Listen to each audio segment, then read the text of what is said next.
중학교 1학년 정도까지는 본 적이 있는 것 같아요. 애가 불쌍하지 이러면.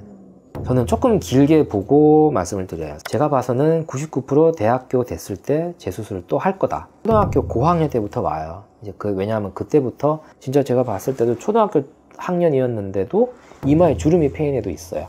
그거는 저도 상담을 해봤지만 안 시켜줍니다. 저는 어린 나이 때는. 대신에 이제 약간의 컨트롤은 해야 되겠죠, 당연히. 예를 들어서 장원영처럼 쌍꺼풀을 해도 네가 장원영이 될 수 없는 것처럼.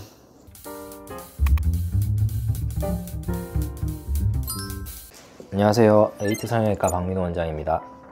원장님이 느끼시는 쌍꺼풀 수술 상담의 평균 나이는 좀 어떻게 된다고 생각하세요? 첫 수술은 봤을 때 초등학생까지는 제가 본 적이 없고 중학교 1학년 정도까지는 본 적이 있는 것 같아요.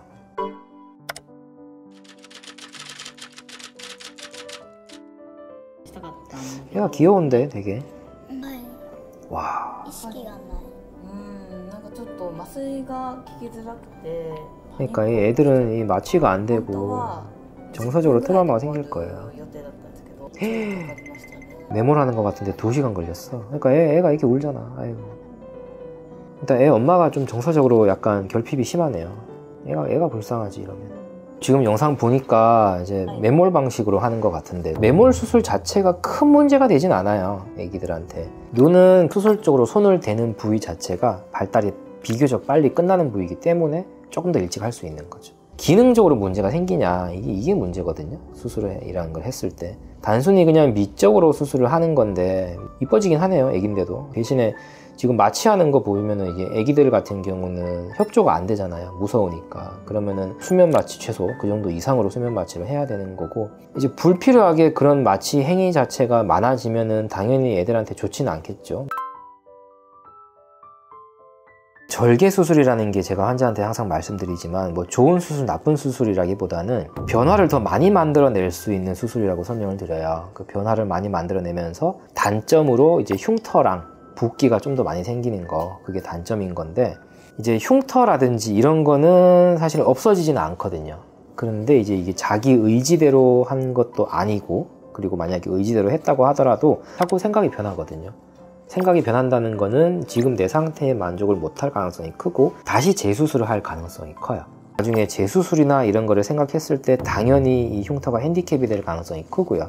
그 절개 수술을 한다면은 눈꺼풀의 겉뿐만이 아니라 속에 있는 뭔가를 많이 건드릴 수 있어요. 어린 나이인데 뭐 지방이 많다고 지방을 싹 빼버리고 뭐 이것저것 많이 건드려 버리면은 나중에 애들이 이게 크면서 살이 찌든지 살이 빠지든지 뭔가 변화가 더 생길 건데, 그러면은 이제 사라져버린 것들에 대해서는 그게 커버가 안 될 수가 있겠죠. 그러면은 이제 기능적으로 뭐 눈 뜨는 게 불편하다든지 이런 식으로 문제가 생길 수는 있다고 봅니다. 저는 조금 길게 보고 말씀을 드려요. 상담을 할 때. 예를 들어서 중1이나 중2 친구가 오면은 지금 수술을 해도 되는데 제가 봐서는 99% 대학교 됐을 때 재수술을 또 할 거다.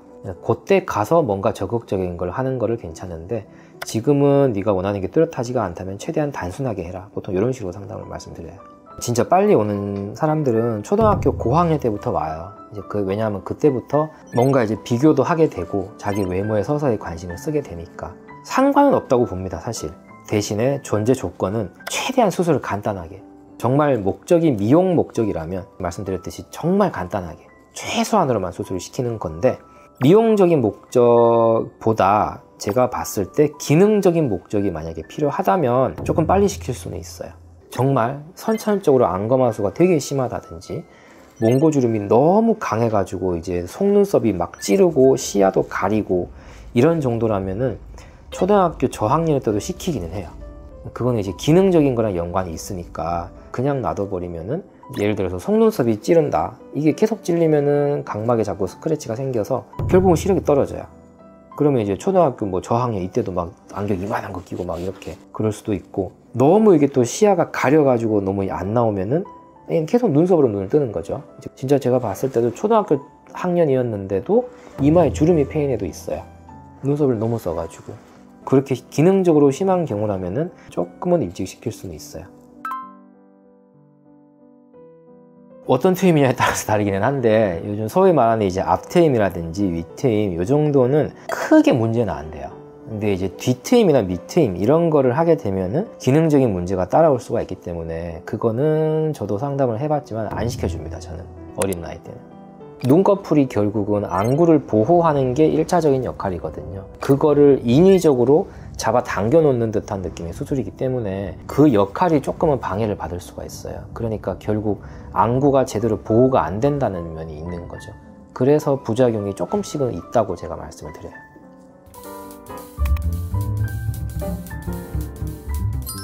미용 수술은 이것저것 많이 한다고 더 좋아지진 않아요. 물론 이제 어떤 기준은 있겠죠. 이것저것 많이 하게 되면은 어떤 기준에 부합하는 그렇게 결과는 비슷하게 만들어낼 수 있겠지만 그게 본인 생각은 아니거든요. 특히 나이가 어릴수록 그런 본인 생각에 대한 확고함이 조금은 떨어질 수밖에 없어요. 경험 자체가 적으니까. 평생에 재수술을 솔직히 한두 번은 더 한다고 생각을 하셔야 돼요. 그 생각으로 가지고 수술을 특히 어릴 때는 최대한 간단하게, 단순하게 그렇게 한다고 생각을 하시는 게 좋을 것 같습니다. 할 수 있는 거 간단한 거는 하는 것도 저는 나쁘지 않다고 생각을 해요.